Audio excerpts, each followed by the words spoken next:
Você está querendo saber mais sobre essa história de micro-influenciadores, internet e como é que você pode colocar sua mensagem no mundo? Esse papo é para você.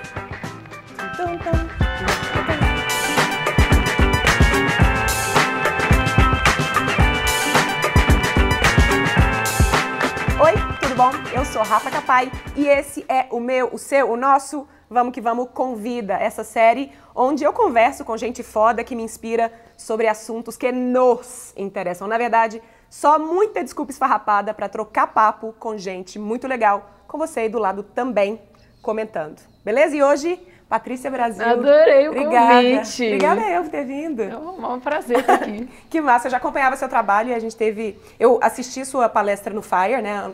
Esse ano ainda. É verdade, esse ano. Depois já se encontrou no YouPix. Eu falei, precisamos marcar. E aí eu ganhei o livro. Yes. E adorei. E é legal, né? Porque você compartilhou. E recomendei. E o pessoal ficou louco, porque depois já esgotou. E aí eu não sei se você já conseguiu, já. E o pessoal ficou lá me cobrando, Paty, manda mensagem pra ela. Eu falei, gente, não vou ficar lá. Mas que bom, eu acho que a gente tem audiências que podem se beneficiar, né, dos nossos papos. Com certeza. Conta a sua história pra gente. Eita. O que é que te trouxe aqui no dia de hoje? O que é que você construiu? Eu acho que por ter começado a empreender muito nova, né, sempre muito na garra. Rapidinho, essa câmera que tá comigo, né? Tá. Essa aqui vamos nós duas. Na verdade, eu acho que eu cheguei até aqui hoje e a gente tem esse interesse em comum para falar de empreendedorismo, né, do poder da mulher para a gente poder fazer acontecer. Muito porque eu comecei a empreender muito nova. Eu tinha 19 anos quando abri minha primeira empresa. De quê? De bolsas e acessórios. E foi sem investimento, foi na cara, na coragem. E foi um passo de cada vez que fez com que eu chegasse até aqui hoje, onde eu tenho o Grupo de Brasil. É uma empresa que conecta marcas com influenciadores digitais. A gente foi um pouco pioneiro nesse mercado de influenciadores. Então hoje a gente colhe frutos aí de realmente trabalhar com os grandes nomes e poder fazer grandes projetos para marcas muito legais. Antes lá, quando você optou por empreender aos 19 anos de idade, qual foi a sua motivação inicial, assim? Por que você foi empreender? Na verdade, eu fui para o lado do empreendedorismo muito procurando uma alternativa da faculdade. Na época eu fazia publicidade no Rio de Janeiro e o que eu aprendia na faculdade simplesmente não me fazia acreditar que aquilo ali era de fato um comportamento da pessoa que poderia ser impactada por uma propaganda. Então eu olhava assim, caramba, se eu, em 2009, não era impactada por o que estavam me falando na TV, por que eu ia aprender aquilo ali até o final? Então eu fui, óbvio, mantive a faculdade, mas eu fui atrás de cursos extracurriculares, então cursos de extensão. Então eu fiz marketing para negócios de moda e depois eu fiz empreendedorismo para negócios de moda. E foi aí que eu comecei a falar, opa, tem uma coisa bem legal aqui acontecendo. E eu, para ser bem sincera, Rafa, eu sou de família que não tem empreendedor. Essa palavra era simplesmente uma palavra grande que as pessoas às vezes nem sabiam muito o significado. Nesse curso de empreendedorismo para negócios de moda, fui desafiada pelo professor a criar um negócio fake, porque eu era a única pessoa da turma que não estava herdando um negócio.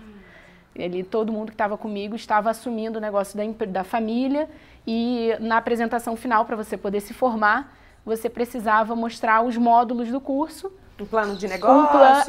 Na verdade, quem tinha negócio era o que você trouxe de inovação para um negócio que já tinha 30, 50, tinha gente até com um negócio familiar, assim, quarta geração do Rio de Janeiro. E eu lá perdida no meio, né? Você imagina, eu ficava assim, ouvindo as histórias, o pessoal, nossa, não, porque isso é muito natural na minha casa, todo mundo tá acostumado. E eu assim, eu também. Isso aí mesmo, né? Tudo normal, fingindo, né, costume. E aí foi muito legal, porque quando eu apresentei o meu projeto final, era Eco Souvenir, era uma marca de souvenirs sustentáveis, nada caricato. Então eram bolsas que eram para ser vendidas nos pontos turísticos do Rio com frases motivacionais que tinham a ver com aquela cidade. E como na época, eu estou falando aí de 2009, nessa época o Rio estava sendo cotado para fazer o Pan-Americano, não tinha nem ainda pensava em Olimpíada. E aí eu meio que fiz o plano de negócios baseado na distribuição dos pontos turísticos perto de onde aconteceriam os possíveis jogos. Então o professor gostou muito dessa parte de ter um modelo de negócio já preparado para o que a cidade ia sediar, né, que era um acontecimento tão importante. E aí quando eu terminei de fazer a apresentação, o pessoal falou, nossa, né, todos os alunos assim, nossa, isso não existe mesmo, porque eu fiz foto de campanha, eu fiz o produto, só que eu fiz o produto fazer a foto, eu fiz 5 bolsas. E foi muito legal, porque ali eu falei, nossa, é verdade, e eu louca, né, sem saber quanto ia custar, se eu tinha grana para começar aquilo sozinha, não tinha. O pessoal falou, não, a gente te ajuda, tira aí do papel, a gente dá a opinião, a gente fala e tudo mais. E foi muito legal, porque em 2 meses eu tirei a ideia do papel, lancei a Eco Souvenir num evento em Niterói de Natal e vendi todo o meu estoque em 2 dias. Aí eu fui picada pelo bichinho do empreendedorismo. Falei, opa, aqui tem oportunidade. E aí essa empresa viveu por quanto tempo? Na verdade, ela nem chegou a ser um CNPJ, porque quando... Uma marca. Ela foi uma marca... Quer botar pra cá? Ai, desculpa. Nada.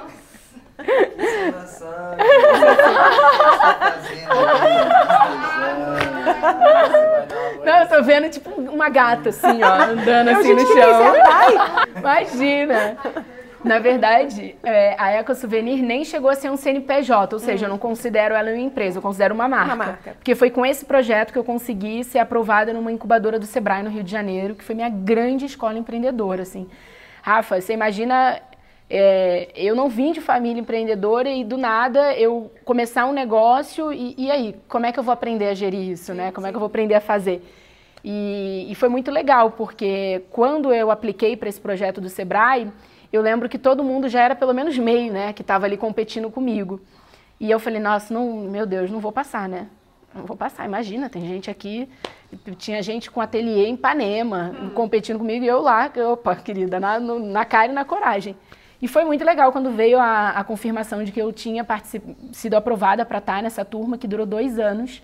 Então foram 2 anos onde eu aprendi a gerir um negócio, e aí a Eco Souvenir, eu já tinha feito 2 coleções da marca, e quando eu entrei para o Sebrae, os meus consultores, eles me alertaram que a marca podia ter uma vida curta se eu ficasse muito nessa questão de depender de eventos para poder fazer a venda. Então foi quando eles me aconselharam a passar por um reposicionamento, e aí eu reposicionei a marca, e aí de Eco Souvenir passou a ser Holic, que era uma marca de bolsas e acessórios para um público jovem, e tinha ainda uma pegada do sustentável. As bolsas, elas eram feitas de algodão cru e o silk era feito com materiais não poluentes, então, tipo, todas as tintas eram super naturais para fazer o silk. E o interior da bolsa, o forro, eu fazia upcycling, ou seja, eu dava um novo significado para um material, para uma matéria-prima que estava em desuso em fábricas. Então, eu percorria as fábricas em Niterói para poder pegar sobra de tecido, ou seja, cortes de tecido que não eram mais usados para poder fazer o forro. Enfim, jogando com isso, lá na Holic, isso do sustentável não acontecia tanto porque não dá para fazer em larga escala. E aí, quando os meus consultores do Sebrae me avisaram, olha, para você poder ter um negócio sólido, que ele vai crescer, que você vai expandir, vai realmente exponenciar o negócio em relação a ponto de venda, para ir para o atacado, você precisa estar dentro de uma fábrica certificada e realmente depois fazer esse lado do upcycling não vai ficar tão viável assim se você quiser ser um negócio bem grande. E eu ficava assim, nossa, mas será? E tudo mais. Mas no final das contas, Eco Souvenir passou a ser Holic em 2010, e eu tive essa empresa até 2015, quando eu assinei a venda dela em janeiro. E aí foi uma fase bem difícil, porque eu tive que decidir entre It Brasil, que é o negócio que eu tenho hoje, e a Holic.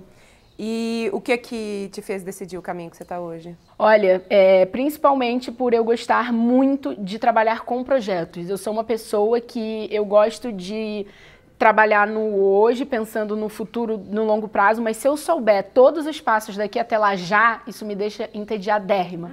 E no longo prazo... compreendo muito. Entende? Sim. Então, e no longo prazo de uma empresa de moda, eu sabia todos os meses do ano exatamente que mês eu ia negociar com o fornecedor, que mês eu ia ter que fazer foto de coleção, que mês eu ia ter que lançar a coleção.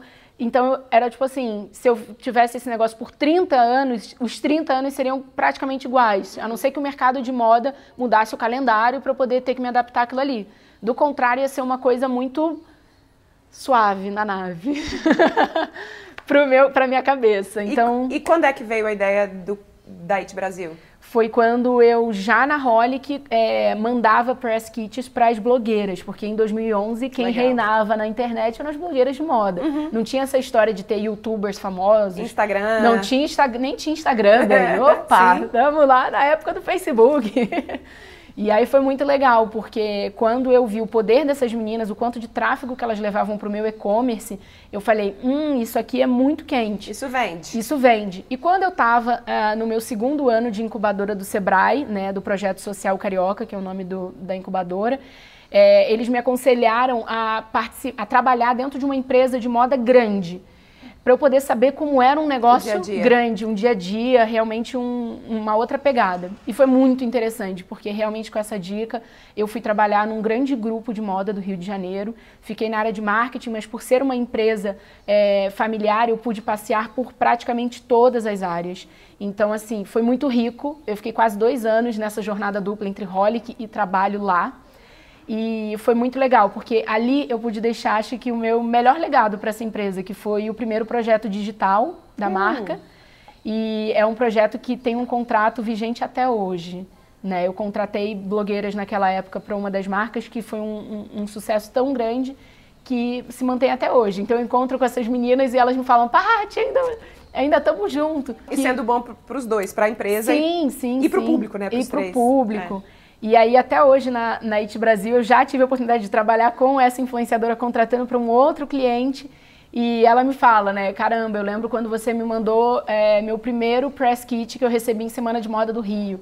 Né, numa época que ninguém pensava em usar a criatividade ao invés do dinheiro para você conquistar um formador de opinião.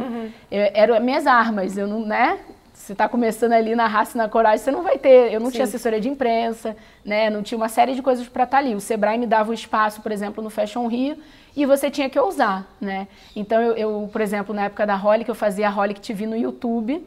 Eu entrevistei, por exemplo, o Caio Braz. A primeira temporada dele no GNT, a gente tem a entrevista antes dele entrar ao vivo, no primeiro ao vivo, entendeu? Porque ele passou pelo nosso stand, e aí a gente fez uma entrevista, jogou no YouTube. E foi muito legal, porque a gente usando essa criatividade, eu usava, tipo assim, literalmente pegava os meus amigos de faculdade, porque na época eu ainda estava na faculdade, pegava equipamento emprestado, ia para o Fashion Rio, enquanto eu estava no stand, meus amigos estavam cobrindo. Então a gente usava a criatividade para poder se diferenciar e ganhar mercado. Quero falar da IT Brasil daqui a pouco, mas deixa eu alugar o seu cérebro aqui, porque você tocou num ponto que é importante. Assim, é claro que esse mercado hoje ele funciona de um jeito muito diferente, ele institucionalizou todo esse movimento, mas ainda é possível, porque muita gente que assiste a gente são empreendedores criativos que às vezes têm um produto legal, quer fazer contato com micro-influenciadores, às vezes nem precisa ser uma pessoa bombada, e não sabem como fazer esse approach. Como é que você recomenda fazer isso? Alguém que produz um produto muito bacana, que encontrou alguém que fale com esse nicho e que quer fazer esse contato. Eu acho que a primeira coisa é você estudar aquele influenciador para ver se essa pessoa realmente tem a ver com o produto que você quer enviar para ela, e realmente pensar num produto que vai chegar na hora certa, no timing correto, para aquele influenciador ir com uma carta escrita à mão, para ficar uma coisa bem pessoal, próxima. E mostrar de fato ali nas letras da carta que você conhece aquela pessoa, que ela faz a diferença no teu negócio e ela vai se conectar com você. Bom, foi assim que eu comecei, né, na época que eu tinha a Holic. Eu fazia as cartas à mão e eu, como acompanhava essas blogueiras de moda, eu sabia, por exemplo, quando elas iam viajar de época de Réveillon, dava 15 dias antes, eu mandava bolsa de praia, bem. Opa, claro que eu mandava. Eu sei que o seu verão vai ser incrível e você precisa, cartinha linda, feliz ano novo e que seja lindo no ano que vem, tá aqui sua bolsa de praia maravilhosa. Então, assim, é você saber o timing correto para enviar o presente. E, óbvio, envie poucos e bons, porque eu sei que todo começo é difícil, então é difícil você também investir muito produto para dar, porque no final das contas tem um custo. Isso faz diferença, né? Mas escolha poucas e boas pessoas para você poder investir o seu produto e faça com carinho. Capricha na embalagem, capricha no produto, capricha na carta. O cheirinho. O cheiro. Conversa com essa pessoa nas redes sociais antes de enviar, fala o quanto de fato ela te inspira para o seu negócio, como você sabe que aquele produto tem a ver com o dia a dia dela. Conquista pelo cuidado, assim, que você vai ter nessa relação. Pela humanidade mesmo, né? Exatamente, as pessoas gostam muito disso, até hoje. E é isso. Uma outra coisa que eu queria te perguntar você me parece uma pessoa, não me entenda errado, cara de pau. Eu sou. No A sentido... vida inteira, desde criança. Ainda bem que você... Isso, assim, sabe por que eu tô pensando nisso? Porque a gente tava lá no YouPix e eu tava conversando, estávamos conversando, e aí você viu o Lázaro Ramos e falou, vai lá entrevistar ele agora. Eu agora? Vai, fui. E você que me deu esse empurrão ali pra fazer isso. E aí me parece que você é essa pessoa. Eu sou. Sempre foi? Desde criança, nasceu comigo isso. E o que uma pessoa que nasceu com isso pode ensinar pra vários empreendedores mais tímidos que não tem tanto essa pegada de chegar natural. Natural. Vai com medo mesmo. Porque nem sempre eu tenho essa cara de pau de fazer. Eu sempre penso se é um momento... É uma fração de segundos, tá, gente? Esse pensamento que passa assim na cabeça. Tá no momento correto de falar com essa pessoa? Eu vou ter oportunidade de falar de novo? Sim ou não, foi. Que foi o que você me falou. Você no dia estava fazendo um vlog ou gravando algum...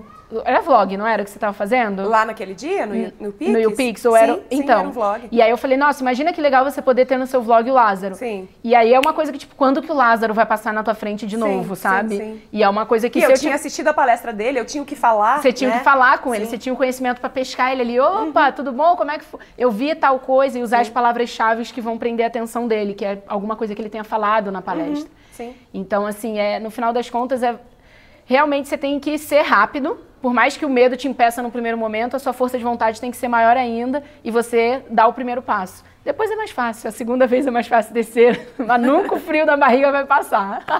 O que você já conquistou com essa cara de pau? Eu coloquei o Neymar na nossa gravação do Iolo Barcelona. Ele foi na mansão Iolo Barcelona, porque quando a gente grava as webséries internacionais daí de Brasil, a gente, óbvio, tenta os meios tradicionais, então a gente ficou uns 4 meses... Com agentes, com a gente, com a assessoria dele no Brasil, com uma série de pessoas falando, tentando chegar. E no final das contas, a gente teve contatos em comum em Barcelona. E na época, a chefe de cozinha dele, né, que é uma brasileira queridíssima, Marcela, que era muito fã de uma das youtubers que faziam parte da gravação da websérie, conversou, né? Nossa, eu queria muito conhecer a casa e tudo mais. Eu falei, lógico, pode vir, fica à vontade. E quando ela estava lá, o Neymar começou a ligar. Eu falei, convida ele, só avisa que não é festa. E aí ele chegou 5 minutos depois na casa, a gente fez um pocket show com a Gabi Lutai para ele, todo mundo conheceu. Foi o último dia de gravação em Barcelona. Todos os meus produtores locais estavam, toda a equipe, foi muito legal. E ele deu uma atenção só pra gente, que se a gente tivesse ido até o encontro dele, talvez ele não teria tido tempo de tirar cada foto com cada pessoa, ter gravado o vídeo. Ele ficou ali à disposição da gente. Quanto custa isso? Sim. Tem que ter cara de pau, né? Agora, o seu processo estratégico, sei lá, você está pensando num projeto novo, você tem na cabeça alguém. Essa pessoa pinta no seu cérebro. Qual que é o processo estratégico pelo qual o seu cérebro passa para chegar em alguém que você não conhece ainda? Existe uma teoria no mundo que entre Rafa e Madonna tem 6 pessoas. Entre você que está assistindo e eu tem 6 pessoas. Então é basicamente isso. Eu vou começando ligando os pontos. Quem eu tenho mais intimidade ou poderia trocar um favor, que eu já tenha feito um favor, vou poder pedir esse favor em troca agora, para poder chegar nessa pessoa. E no mundo da internet isso diminui demais. Se a gente começar a pensar assim, quer ver? Rafa, quantas pessoas tem entre você e Beyoncé? Putz. 3, 4, menos. Como é que você chega nisso? Ouça Stevie Wonder, Jay-Z e Beyoncé. Fechou. Que você conhece? Sim. Então. E aí é muito legal. Nesse caso você falou 4, né?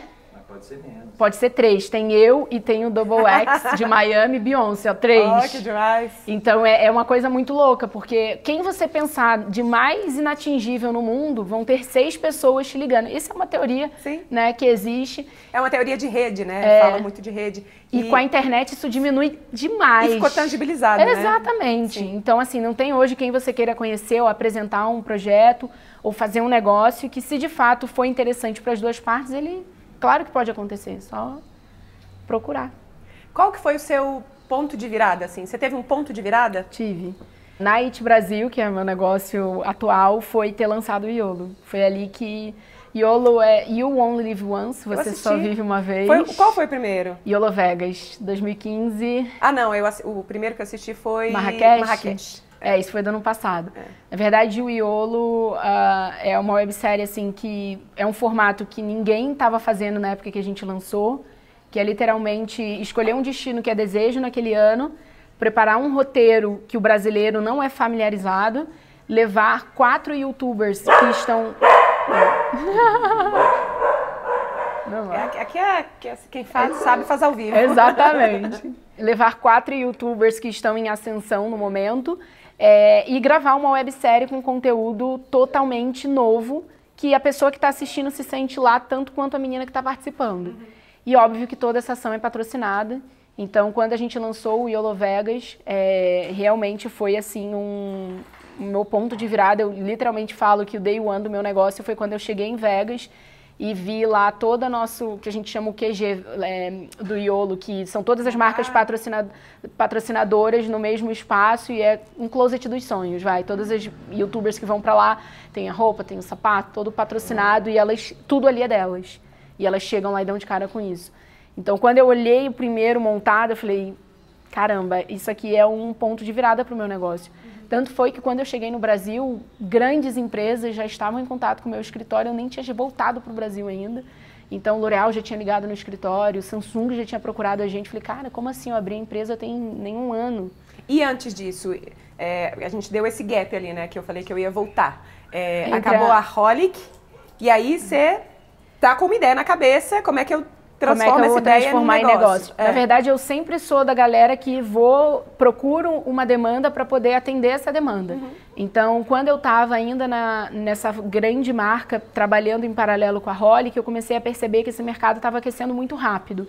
Os valores estavam aumentando, as meninas estavam se profissionalizando. O que acontecia fora do Brasil, acontecia no Brasil em fração de, tipo assim, o que antigamente demorava 1 ano para chegar no Brasil, estava demorando 3 meses para chegar. As marcas lá de fora estavam percebendo a importância das influenciadoras, na época, as blogueiras brasileiras. Falei, esse angu aqui vai dar bom. E aí foi quando eu comecei a entender, poxa, peraí, se essa marca que tem 30 anos, que eu estou trabalhando aqui hoje, não tinha uma pessoa capacitada dentro da marca para poder identificar qual a influenciadora, o que fazer com essa menina, por quanto tempo, como negociar, existe uma demanda do mercado. Tanto foi que quando eu comecei a atender outras marcas, porque eu tinha amigos que trabalhavam em São Paulo, outras cidades, com moda, e eles falavam, olha, minha marca, o pessoal está precisando aqui onde eu trabalho, você não quer fazer um projeto? Então, entre eu lançar o primeiro YOLO, que foi o grande projeto internacional da IT Brasil, e entre eu ter começado de fato a empresa, a gente está falando aí de quase 1 ano que eu fiquei criando projetos, né, que já eram a minha empresa, eu já tinha o CNPJ da IT Brasil, a gente já atendia as pessoas, as empresas, na verdade, mas eu não tinha criado ainda um projeto realmente que teve um antes e depois. De impacto, né? De impacto. Tanto de reconhecimento das pessoas, que o YOLO Vegas, inclusive, a gente ganhou o prêmio de melhor websérie de 2015 no Rio Web Fest, competindo com mais de 100 webséries do mundo inteiro. E, assim, isso foi dando peso, assim, que, de fato, aquele conteúdo que foi criado era uma coisa inovadora, que tinha mercado, que as pessoas estavam interessadas em assistir mais. E a gente está aí até hoje. Todo ano a IT Brasil lança um formato novo de websérie e grava uma edição de YOLO. Eu estou pensando aqui, você vendeu a empresa e aí tá. Se eu fizesse uma viagem para Vegas, vem aquele monte de coisa. Como é que você fez disso aqui para a coisa acontecer de fato? Você procurou a marca, você procurou a... Não, gente, na realidade, né, falar que viajar é lindo, mas são 6 meses de preparação, de pré-produção para um YOLO acontecer ou para uma websérie grande da IT Brasil acontecer. Então, óbvio, rola a prospecção de patrocínio, a gente negocia com o destino as autorizações de gravação, o que a gente não consegue com o destino a gente tem que pagar. Então, é realmente um investimento que vai bem na frente de quando as pessoas vêm lançar, né? Então, eu tenho, assim, orgulho de falar, porque a produção que a gente tem hoje é de um programa, poderia ser de um programa de TV. Sim, de grande porte. Exatamente. Quantas pessoas estão envolvidas num projeto desse? Dentro do meu escritório inteiro, e quando viaja são em torno de 8 a 10 pessoas, dependendo da locação. Acho que a minha maior equipe foi Marrakech e a gente tinha 10 pessoas porque o destino exigia uma pessoa que falasse árabe, então eu tive que contratar, além da produtora local, um tradutor que ficava 12 horas com a minha equipe, porque a gente grava em formato de reality show, então a câmera liga de manhã, desliga quando vai dormir, né? Então foi esse foi a minha maior equipe. Uma coisa que eu quero fazer a partir desse ano, assim, eu tenho um pouco essa bandeira de falar do lado não tão legal do empreendedorismo também. Sim, né? com certeza. Porque senão a gente fica parecendo que é esse glamour todo. E não é. Que é muito fácil. Não é mesmo, é trabalho pra caramba. E aí eu queria que você compartilhasse um fail. Perrengue? Opa, fail. Tem demais, escolhe. Escolhe. Você pode escolher. Nossa, eu vou escolher então. Já que a gente tá falando de Iolo, que tal? Esse ano a gente gravou na Austrália, em Sydney. A gente já estava com todos os vistos emitidos de toda a equipe. Uma semana antes do embarque, a gente descobriu que precisava de um outro tipo de visto e esse visto saiu no dia do embarque. Você imagina? Eu não vivia. Eu realmente ali eu não sabia, não conseguia falar de tão nervosa que eu estava, porque é um projeto que, imagina, 6 meses... Se fosse cancelado, né? Não tinha opção de ser cancelada. Eu teria viajado e teria brigado lá na porta da imigração, porque não é possível, né? A gente com tudo e o destino apoiando a gente, né?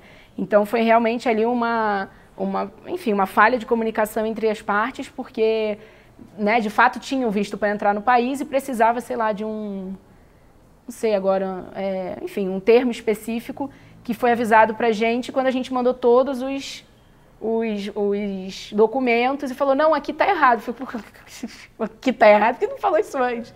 Então, assim, foi bem tenso. Posso imaginar. Foi muito tenso. Foi assim, eu suava frio, eu não dormi 2 noites, assim, não dormi medo de não conseguir encostar. E aí eu fui dormir na viagem, que é longe, né, bem? A gente foi pro outro lado do mundo. Então eu fui dormir na viagem, dando glória a Deus nas alturas, agradecendo todos os santos. E você guardou essa pressão toda para si? Ou as pessoas envolvidas estavam sabendo? Minha equipe. Mas os influenciadores não? Eles não sabem, eles só curtem o lado bom da viagem. Não são E o cliente sabendo. também só soube depois, né? Os patrocinadores, óbvio que a gente tem que resolver, né? Não tem essa opção de não resolver, aqui a gente resolve. Como é que você é arrebatada por uma ideia nova? Eu gosto muito de internet, né? Acho que toda a minha história empreendedora vem em torno disso. Então, eu consumo muito internet. Então, tudo para mim é fonte de inspiração. E chega um momento que eu vou cruzando os pontos. Normalmente, isso acontece de manhã. E eu vou pensando sempre no que eu quero. Eu sempre penso mais ou menos com um ano um ano de antecedência. Então, o que a gente vai fazer em 2018, os projetos, eles foram todos escritos tem mais de um ano. Uhum. E aí, eu vou matutando isso na cabeça. Bom, quem é que pode participar? É você que escreve? Quem é que pode participar? Calma aí. Não, tem a ver com essa pessoa? Tem a ver com o destino? Quem dessas pessoas tem a ver para poder fazer um boom legal? Que marcas têm a ver com esse destino e com esses influenciadores? Como é que a gente pode amarrar isso para ficar de uma forma comercial? Porque não adianta ter uma ideia, né, lá maravilhosa e o negócio não ser viável, né? Então, eu vou matutando isso. Isso que eu falo dos projetos internacionais deste Brasil, mas na nossa área de agenciamento e nossa área de agência de publicidade, tem outras pessoas que criam esses projetos. Uhum. Mas nessa parte dos projetos internacionais, o que a gente vai fazer de websérie com influenciador, que a gente chama de conteúdo digital próprio, IT Brasil, que vai para o nosso canal do YouTube, tudo sou eu que escrevo.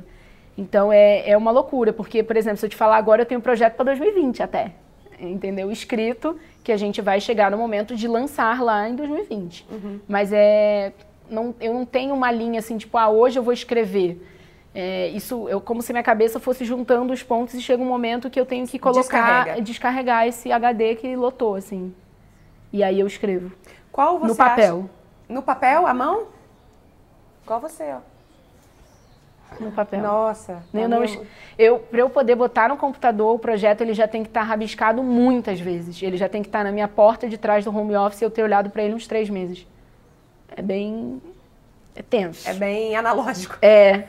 E aí eu boto com cor, né? Muitos post-its, você imagina? Eu nem uso post-it, eu gosto de caneta colorida com ponta grossa, porque aí eu olho de onde eu tô sentada, eu consigo enxergar. Na cama. Lá longe. Qual que você acha, se você pudesse escolher um talento seu ou uma habilidade, uma potência sua, que fez mais diferença na sua jornada empreendedora, qual seria? Deixa eu ver. Que difícil, né? Eu acho que lidar com as pessoas, talvez, eu acho que...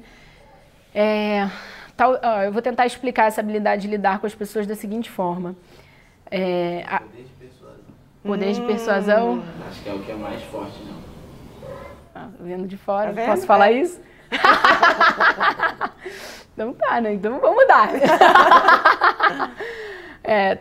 Pode ser. Consegue, não é manipular a palavra, mas ela consegue levar as pessoas para o entendimento que ela quer. Uma capacidade de liderança, poder É que assim, Rafa, se eu acredito, não tem quem não... Eu não tenho não acredito em não. Então assim, se eu tenho certeza que aquilo ali é a melhor coisa para tua empresa, para tua marca, para essa influenciadora fazer nesse ano, enquanto a pessoa não me dizer um sim, não assinar um contrato comigo, eu não sossego. Mas não sossego. Então eu sou chata, eu fico... Né? Cara, não é dinheiro, não é assim, eu quero fazer o projeto que eu sei que vai ser uau, entendeu? Eu não, você não precisa compartilhar nomes nem nada, mas qual foi o não mais difícil que você já recebeu? Quando algum destino não apoia o YOLO. Tá. Mas aí sabe o que é o mais gostoso? Você fazer em outro lugar. Não, eu faço no lugar, só que eu pago.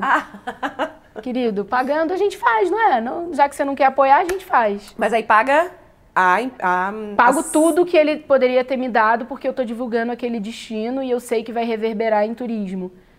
E daí a gente faz, a gente tem patrocínio, a gente vai lá e arco com custo e depois eu falo aí, ó, podia ter sido feito. Isso já aconteceu, não posso abrir o destino, que depois a gente recebeu o convite, deu tão certo que o destino convidou pra gente fazer um novo projeto lá. Então se você conhece a IT Brasil, você vai pescar. E esse contato com o destino é com uma agência de turismo? São agências, como se fosse assessorias de imprensa. Não, são assessorias de imprensa de cada destino. Tipo, o Rio de Janeiro tem um escritório de um escritório que cuida do marketing para poder divulgar aquele local. Então, todo local que a gente vai gravar, que eu sei, por exemplo, ano que vem a gente grava em X lugar. Já vamos acionar no Brasil quem é que cuida desses destinos. Por quê? O mais difícil é você conseguir uma autorização de gravação. Tem autorizações de gravações que custam, assim, um olho da cara. Que aí o pessoal, por exemplo, em Vegas... Se você quiser gravar dentro de um cassino com câmeras, com um operador de áudio, com um bando de gente, você não consegue. Você tem que ter uma autorização de gravação e um seguro de, acho que 2,5 milhões de dólares para cobrir caso aconteça alguma coisa. Então é uma coisa que... Gente, pelo amor de Deus, estou falando de uma empresa, né, brasileira, começou sem investimento. A gente não posso ter um seguro de 2,5 milhões de dólares.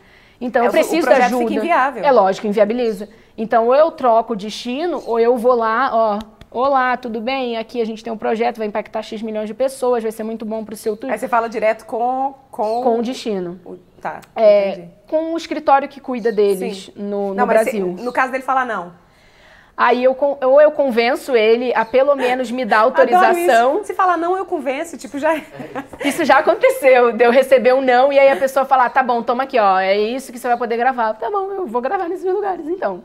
E já aconteceu da gente ter que pensar em alternativas por questões do... Até o patrocinador não gostar muito daquele destino. Então aí, beleza, não estava fechado com o destino ainda, a gente trocou. Mas isso foi uma vez e não foi um grande deal assim para mudar, porque tinha a ver com o projeto. Então eu sou muito fiel ao que é o projeto. É a sua visão criativa. Minha visão. É isso. Interessante. Queria te perguntar, agora vamos voltar a alugar seu cérebro aqui. A gente falou, eu sou empreendedor criativo e como é que eu posso acessar um influenciador? Agora, e se eu sou um produtor de conteúdo muito legal e eu quero começar a funcionar como um influenciador digital? Na verdade, trabalhar e fazer disso a sua profissão, assim, ganhar com isso. Exato. Qual que é o caminho, assim, que você recomenda? Eu sei que é um, né, assim, não é uma coisa... longo caminho. Sim, mas se você pudesse falar algumas dicas para essa pessoa, quais seriam? Eu acho que primeiro tem que arrumar a casa, né? Você tem que ter aí o teu nicho bem definido, você tem que criar um teu conteúdo, né, próprio, com regularidade. Você já tem que ter ali todo o seu canal e suas redes sociais sempre atualizadas. Quando você tiver alguma audiência, e aí hoje em dia a gente está falando que micro-influenciadores têm muita importância em várias campanhas. Então, eu quero te ouvir falar por disso. isso que é importante você já deixar a casa arrumada para quando você for prospectar marcas, elas, quando procurarem o seu perfil, já identificarem do que você fala, há quanto tempo você fala, qual região do Brasil você fala. Porque, né, é importante, por exemplo, na descrição do Instagram, você colocar lá onde você mora, de onde você é. Né? Porque automaticamente a pessoa que nem pediu o teu analytics ali do Instagram ainda para ver quais são as cidades que você tem mais relevância, ela já vai ter uma noção que você é do Nordeste, então para lá vai funcionar melhor. Que normalmente é assim, onde você mora você tem um pouco mais de alcance. Sim. Salvo os macro-influencers. Eu estou falando de audiência de mais de 1 milhão. Então, é uma questão de na verdade, você primeiro arrumar, né, essa casa para depois começar a prospectar. E quando começar a prospectar, gente, montar um Media Kit, né, com as informações do teu canal, as informações relevantes, então número de audiência, prints do Analytics atualizado, manter esse Media Kit atualizado de 6 em 6 meses, né, de acordo com o crescimento, né, do seu canal, das suas redes. Então, por exemplo, depois que você tiver o Media Kit pronto, você tem que fazer assim, olha, dentre o assunto que eu falo, que eu domino e que eu crio conteúdo, que marcas têm a ver com isso aqui? Se o meu público que eu falo, se eu pudesse ser o garoto propaganda da marca do meu público, assim, as marcas preferidas, que marcas são essas? Daí eu procuraria quem são as agências que cuidam dessas marcas, ou entraria em contato direto com essas marcas para poder mandar o meu Media Kit me apresentar. Legal. Entendeu? E além de pensar em projetos do tipo, olha, você pode fazer um vídeo no meu canal e um post no meu Instagram, eu sou ousada, assim. Eu já faria um projeto que tem a ver com aquela marca e tentaria próprios, né? vender esse projeto já de cara. Legal. Como foi para os primeiros? Eu acho que talvez o Iolo tenha sido esse, né? Esse primeiro que você teve que trazer alguém que já estava nesse lugar bombante, assim. Quem foram as meninas que foram Na verdade, todas as meninas que a gente trabalha no Iolo são meninas que estão despontando na internet, mas o mercado publicitário ainda não identificou, não viu. Então a gente está sempre, né, um passo à frente nessa história. Quase um scout ali. Então, por exemplo, o Iolo Vegas a gente levou a Ana Cardoso, que na época a gente colocou ela no grupo como uma menina que era muito grande de Instagram, ela nem era tão bombada no YouTube, ela tinha um canal, mas era um canal meio desativado.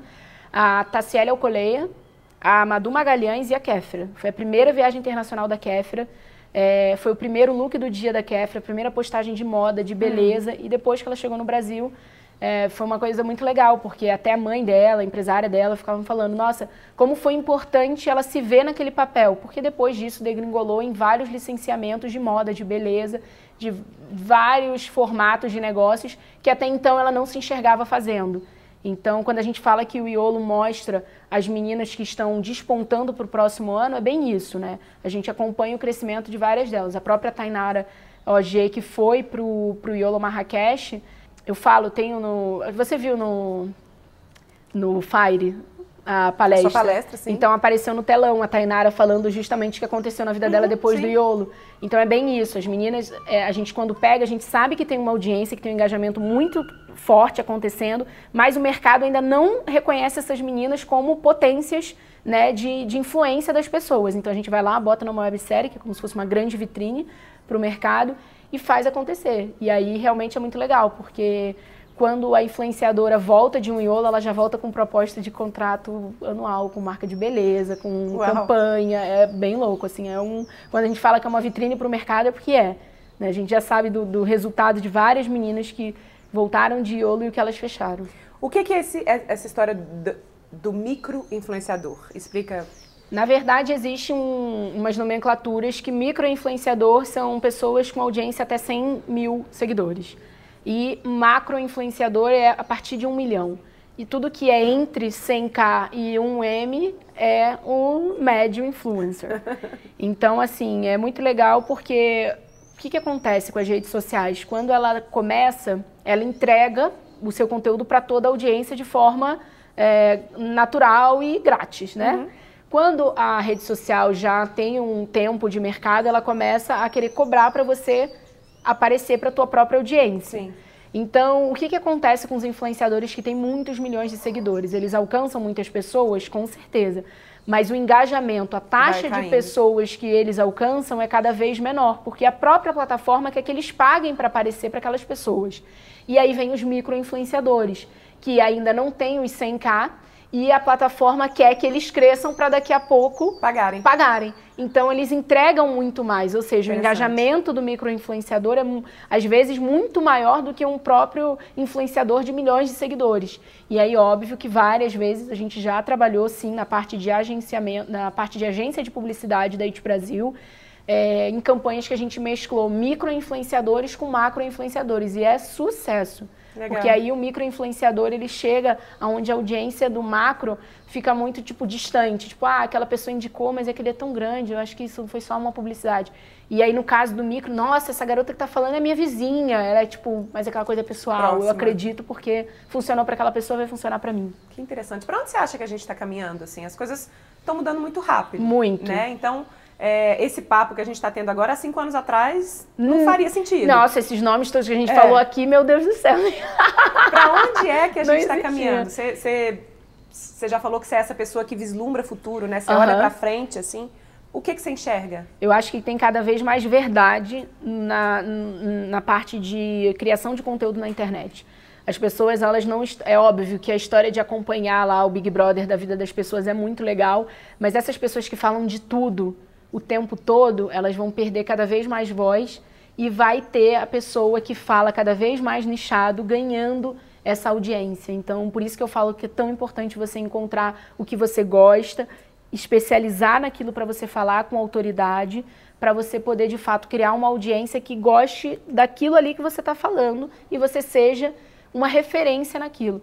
Porque essa parte, né, você vê, o próprio Big Brother, né, que é você, o brasileiro gosta, né, o ser humano gosta de acompanhar a vida do outro, mas chega uma hora que cai. Poxa. Né? Opa. E é isso que está acontecendo até com as próprias redes sociais. É legal ver, acompanhar a vida das pessoas, mas chega um momento que você cansa.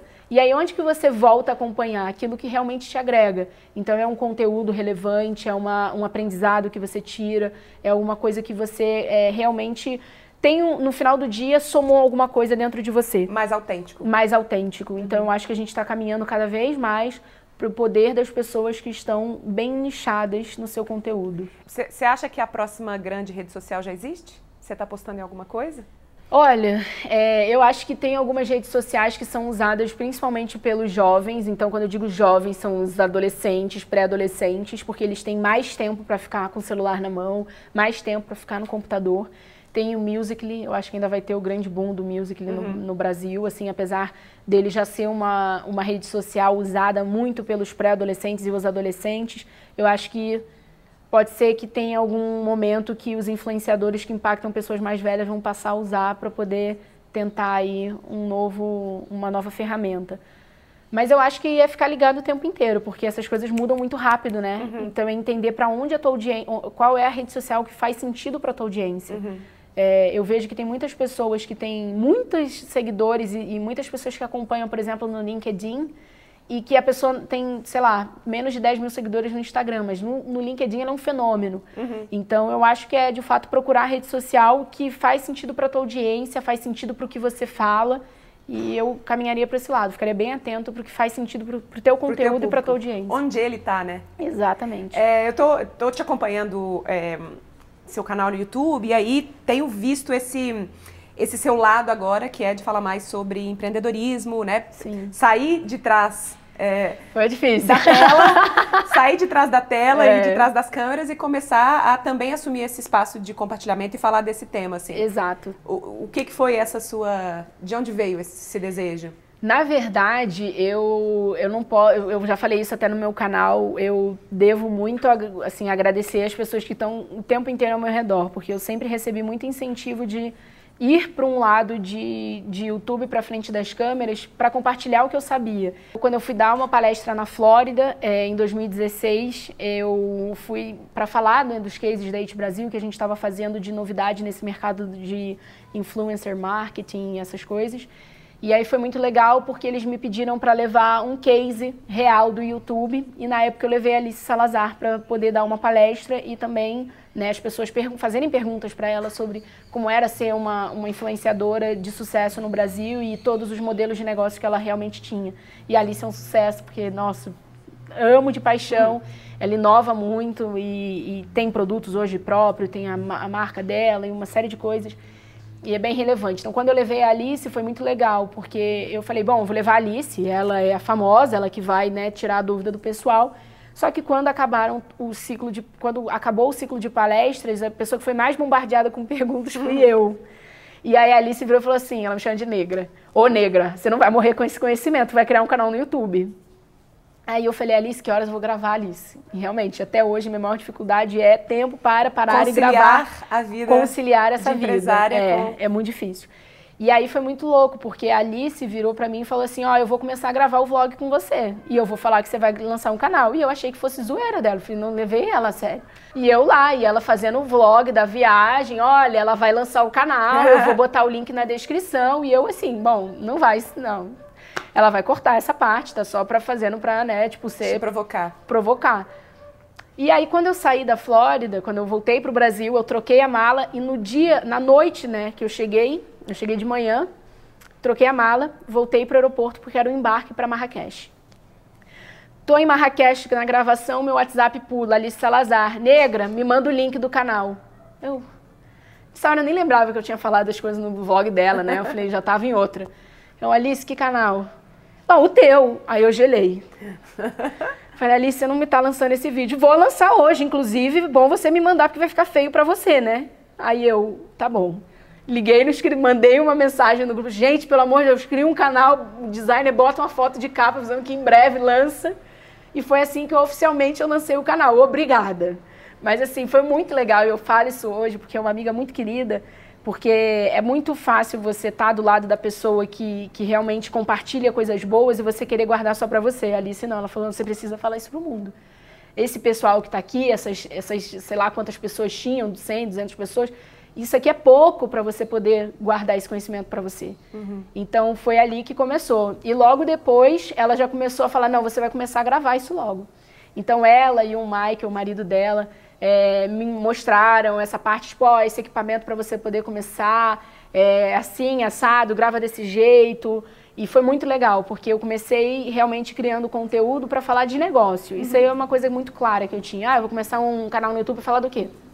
De empreendedorismo, né? De como eu posso usar o conhecimento que eu já tenho até aqui para poder inspirar pessoas que querem começar um negócio do zero, como eu comecei. Todas as minhas empresas começaram sem investimento de banco de família, então era uma coisa assim, nem de investidor.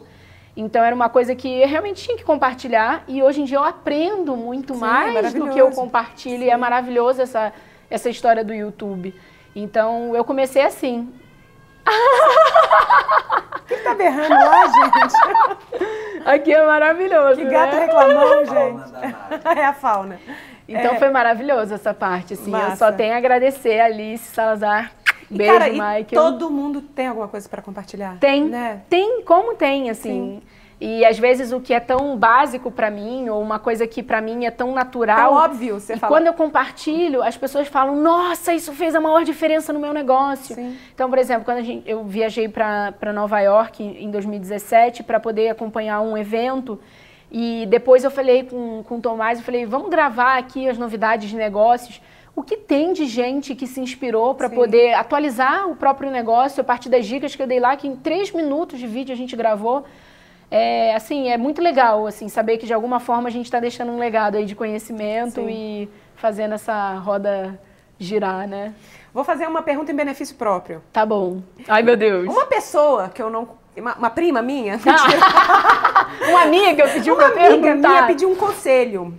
Uma pessoa que tem um projeto muito legal de viagem na cabeça e quer fazer esse projeto acontecer. O que ela precisa fazer? Não sou eu, tá? Uma amiga. Ok. Bota no papel. No primeiro, eu sempre coloco no papel. Bota no papel. Porque eu boto literalmente no papel. Mas se você for uma pessoa muito tecnológica, você pode fazer uma apresentação no PowerPoint e organizar. Entregou. Entregou. Minha amiga A tua amiga fala pra tua amiga. Super tecnológica. Exatamente. Usa muito Evernote, sabe? Assim, coloca as ideias todas lá. Fala pra sua amiga fazer o seguinte, então. Organizar as ideias numa apresentação, colocar as imagens do destino, ver exatamente qual é o conteúdo que você vai falar daquele local. Até mesmo pra você pensar que marcas que tem a ver com aquilo ali. Como que você vai poder viabilizar esse projeto? Porque no final das contas, se a sua amiga tiver uma audiência, é válido ela, né, vender um espaço publicitário durante essa viagem para ela continuar criando um conteúdo e, obviamente, fazendo ali a roda dela girar, né? Sim. Então, assim, eu faria uma apresentação, né, literalmente com o que você vai fazer nesse projeto, pensar em o quanto de mídia você vai entregar para um possível patrocinador, ver qual é o custo total desse projeto, dividir em cotas de patrocínio e aí você correr e ver para a prospecção, porque nada na vida é fácil, né, bem? Opa. Liga, marca uma reunião, a reunião olho no Com olho é sempre agências melhor. ou direto com os times de marketing? Time de marketing Time direto. de marketing, tá. Eu vou falar com ela. Time de marketing. Vou falar com a minha amiga. Fala pra tua amiga. Legal, Márcia. Você vai ouvir mais falar do projeto dela aí. Tá bom. O que você tá lendo?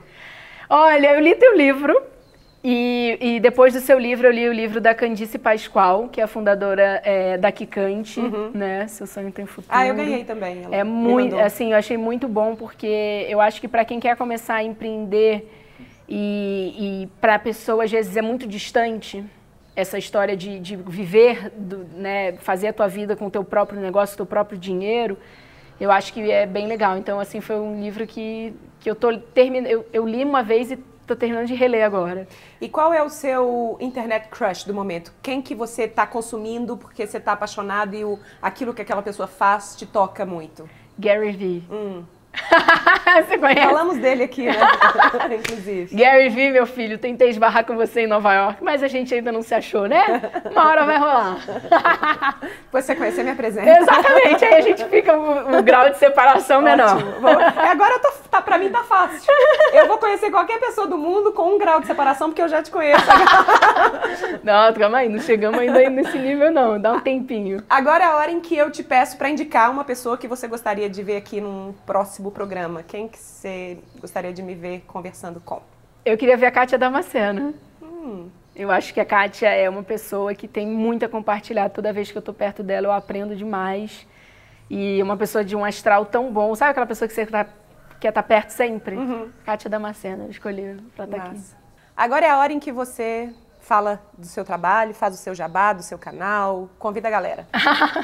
Se você quiser saber mais sobre business e empreendedorismo, com conteúdo aí sempre trazendo novidades, se inscreve lá no meu canal, youtube.com/Patrícia Brasil Oficial, ou só digita Patrícia Brasil com um Z, que aí você me acha lá. Obrigadíssimo, foi um ótimo papo. Amei. E no Instagram também tem, hein, gente? @PatriBrasil. Massa. Vou lá. Vai lá? É isso, massa, né? Esse foi o VQV Convida com Patrícia Brasil. E aí eu te peço, essa é a hora de dar aquele joinha garantido e caprichado, de marcar aquele seu amigo que está querendo saber mais sobre esses paranauês todos da internet, dos influenciadores e dos negócios digitais que pairam por aí. E também para te falar que está na hora de assinar a minha mensagem de bordo, que é por lá que eu compartilho coisas que eu não falo por aqui e são bem legais. Se você já gosta daqui, vai amar lá. É isso, um beijo, câmbio. Desligo.